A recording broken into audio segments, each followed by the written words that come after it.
హిమాయత్ సాగర్ జలాశయానికి చేరుకోవడంతో ఇప్పటికే జలాశయం నిండుకుండలా మారింది.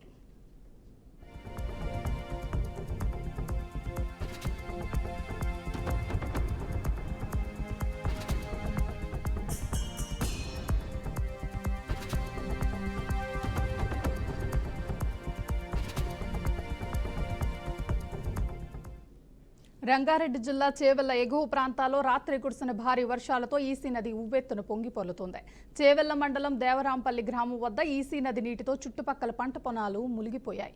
ఎటు చూసినా వరద నీరే కనిపించే పరిస్థితి నెలకొంది. భారీ వర్షాల కారణంగా ఈసీ పరివాహక ప్రాంత ప్రజలు అప్రమత్తంగా ఉండాలని అధికారులకు హెచ్చరికలు జారీ చేశారు. ఈసీ నుంచి ప్రవహిస్తున్న నీరు హిమాయత్ సాగర్ జలాశయానికి చేరుకోవడంతో ఇప్పటికే జలాశయం నిండుకుండలా మారింది.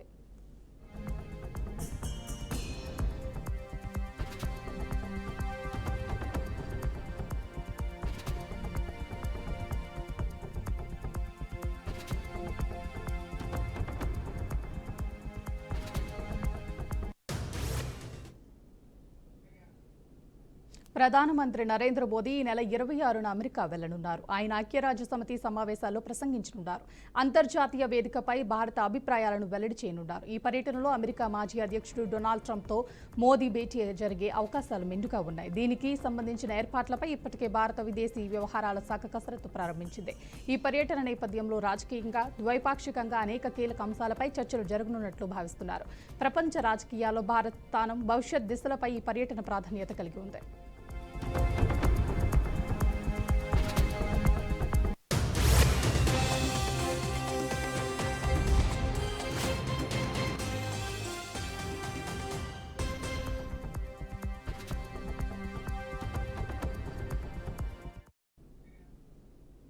వికారాబాద్ జిల్లా పరిగిలోని పలు ప్రాంతాల్లో భూమి స్వల్పంగా కంపించింది. తెల్లవారుజామున 4 గంటల సమయంలో బసిరెడ్డిపల్లి, రంగాపూర్, నామత్ సాగర్, హనుమాన్ గండి పలు ప్రాంతాల్లో 2 నుంచి 3 సెకండ్ల పాటు భూ ప్రకంపనలు వచ్చాయని గ్రామస్తులు తెలిపారు. అకస్మాత్తుగా భూమి కంపించడంతో స్థానికులు భయాందోళనకు లోనయ్యారు. భూకంప తీవ్రత తక్కువగా ఉండటంతో ఎలాంటి ప్రాణ నష్టం, ఆస్తి నష్టం సంభవించలేదని అధికారులు తెలిపారు.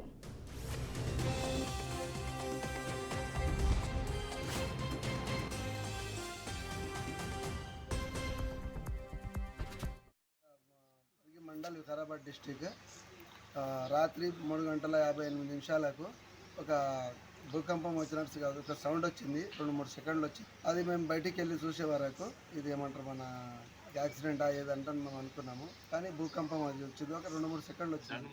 మాది రంగాపూర్ పరిగి మండల్ వికారాబాద్ డిస్టిక్ రాత్రి 3 గంటల 58 నిమిషాలకు ఒక భూకంపం వచ్చినట్టు కాదు, ఒక సౌండ్ వచ్చింది. 2-3 సెకండ్లు వచ్చింది. అది మేము బయటికి వెళ్ళి చూసే వరకు ఇది ఏమంటారు మన యాక్సిడెంట్ అయ్యేదంటే మేము అనుకున్నాము. కానీ భూకంపం అది వచ్చింది, ఒక 2-3 సెకండ్లు వచ్చింది.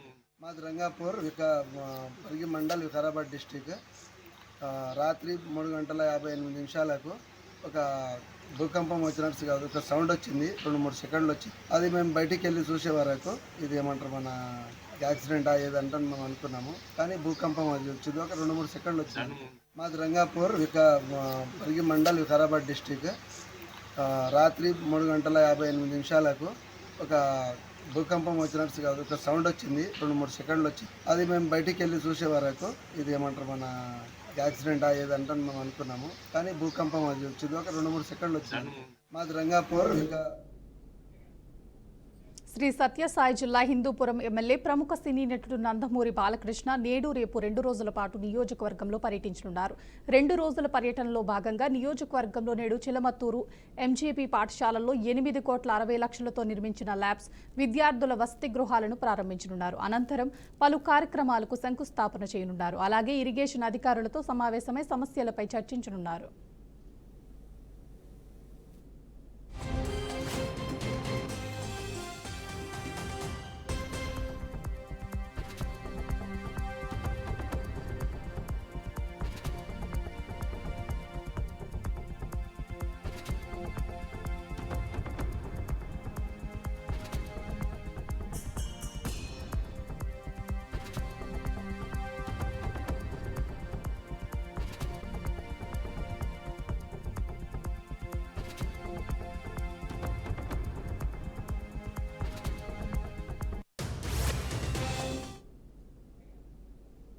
ప్రకాశం జిల్లా దూపాడు గ్రామంలో దారుణ ఘటన చోటు చేసుకుంది. గుర్తు తెలియని వ్యక్తులు మసీదు తాళాన్ని పగలగొట్టి నిప్పు పెట్టినట్లు గ్రామస్తులు తెలిపారు. ముస్లింలు అధికంగా నివసించే గ్రామంలో హిందూ ముస్లింలు క్రైస్తవులు కలిసి సోదర భావంతో జీవిస్తూ వస్తున్నారని పేర్కొన్నారు. అటువంటి ప్రాంతంలో ఇలాంటి ఘటన జరగటంపై గ్రామస్తులు ఆవేదన వ్యక్తం చేశారు.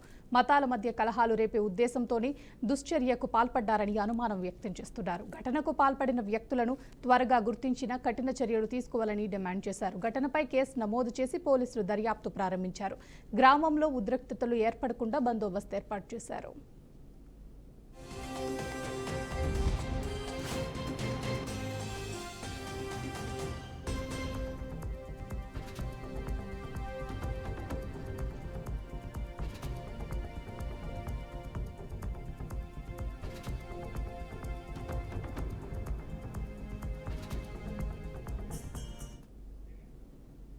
అనకాపల్లి జిల్లా సబ్బవరం మండలం బంజరిలో వద్ద దారుణం చోటు చేసుకుంది. గుర్తు తెలియని దుండగులు గర్భిణిని కాల్చి చంపారు.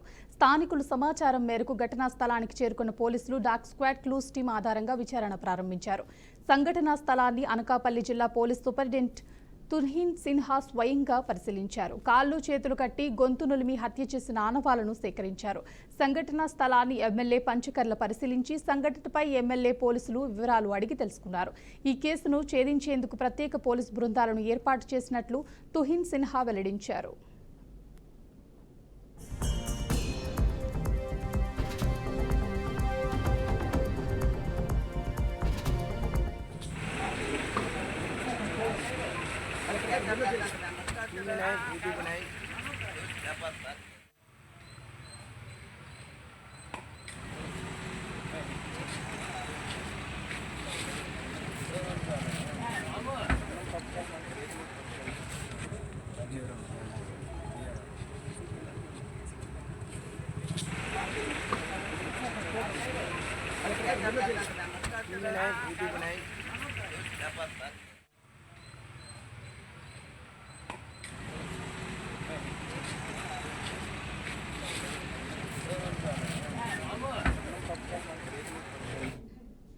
అనకాపల్లి జిల్లా సబ్బవరం మండలం బంజరిలో వద్ద దారుణం చోటు చేసుకుంది. గుర్తు తెలియని దుండగులు గర్భిణిని కాల్చి చంపారు. స్థానికులు సమాచారం మేరకు ఘటనా స్థలానికి చేరుకున్న పోలీసులు డాగ్ స్క్వాడ్ క్లూస్ టీం ఆధారంగా విచారణ ప్రారంభించారు. సంఘటనా స్థలాన్ని అనకాపల్లి జిల్లా పోలీస్ సూపరింటెండెంట్ తుహిన్ సిన్హా స్వయంగా పరిశీలించారు. కాళ్ళు చేతులు కట్టి గొంతు నులిమి హత్య చేసిన ఆనవాలను సేకరించారు. సంఘటనా స్థలాన్ని ఎమ్మెల్యే పంచకర్ల పరిశీలించి సంఘటనపై ఎమ్మెల్యే పోలీసులను వివరాలు అడిగి తెలుసుకున్నారు. ఈ కేసును ఛేదించేందుకు ప్రత్యేక పోలీసు బృందాలను ఏర్పాటు చేసినట్లు తుహిన్ సిన్హా వెల్లడించారు.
జయశంకర్ భూపాలపల్లి జిల్లా మహదేవ్పూర్ ప్రభుత్వ బాలుర పాఠశాలలోని 3 విద్యార్థులు ఒక అటెండర్ విద్యుత్ షాక్ కి గురయ్యారు. స్వాతంత్ర దినోత్సవ వేడుకల కోసం ఏర్పాట్లు చేస్తుండగా ఈ ఘటన చోటు చేసుకుంది. పాఠశాల భవనంపై నుండి జెండా ఎగరవేసేందుకు వైపు కిందకు తీసే సమయంలో విద్యుత్ తీగలు తగలటంతో 3 విద్యార్థులు ఒక అటెండర్ షాక్ కు గురై కింద పడిపోయారు. ఈ ఘటనలో 8వ తరగతికి చెందిన విద్యార్థులు నవీన్, శ్రీరామ్, 6వ తరగతికి చెందిన విద్యార్థి రామ్ చరణ్, అలాగే అటెండర్ నవీన్ కి తీవ్ర గాయాలయ్యాయి. పాఠశాల ఉపాధ్యాయులు క్షతగాత్రులను హుటాహుటిన మహదేవ్పూర్ సామాజిక ఆసుపత్రికి తరలించి చికిత్స అందించారు. అనంతరం మెరుగైన చికిత్స కోసం భూపాలపల్లి ప్రధాన ఆసుపత్రికి తరలించినట్లు పాఠశాల సిబ్బంది తెలిపారు. పాఠశాల సిబ్బంది విద్యార్థులతో పనులు చేయించడం పట్ల స్థానికుల్లో విమర్శలు వెల్లువెత్తుతున్నాయి.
జయశంకర్ భూపాలపల్లి జిల్లా మహదేవ్పూర్ ప్రభుత్వ బాలుర పాఠశాలలోని 3 విద్యార్థులు ఒక టెండర్ విద్యుత్ షాక్కి గురయ్యారు.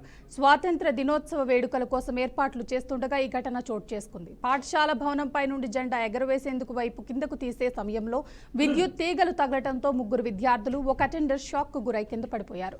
ఈ ఘటనలో 8వ తరగతికి చెందిన విద్యార్థులు నవీన్, శ్రీరామ్, 6వ తరగతికి చెందిన విద్యార్థి రామ్ చరణ్, అలాగే అటెండర్ నవీన్ కి తీవ్ర గాయాలయ్యాయి. పాఠశాల ఉపాధ్యాయులు క్షతగాత్రులను హుటాహుటిన మహదేవ్పూర్ సామాజిక ఆసుపత్రికి తరలించి చికిత్స అందించారు. అనంతరం మెరుగైన చికిత్స కోసం భూపాలపల్లి ప్రధాన ఆసుపత్రికి తరలించినట్లు పాఠశాల సిబ్బంది తెలిపారు. పాఠశాల సిబ్బంది విద్యార్థులతో పనులు చేయించడం పట్ల స్థానికుల్లో విమర్శలు వెల్లువెత్తుతున్నాయి.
మహబూబాబాద్ జిల్లా దొర్రూరు పట్టణంలో యూరియా కొరకు రోడ్డెక్కిన రైతులు రాత్రికి రాత్రి బ్లాక్ మార్కెట్లలో యూరియాని అమ్ముతున్నారని ఆరోపించారు.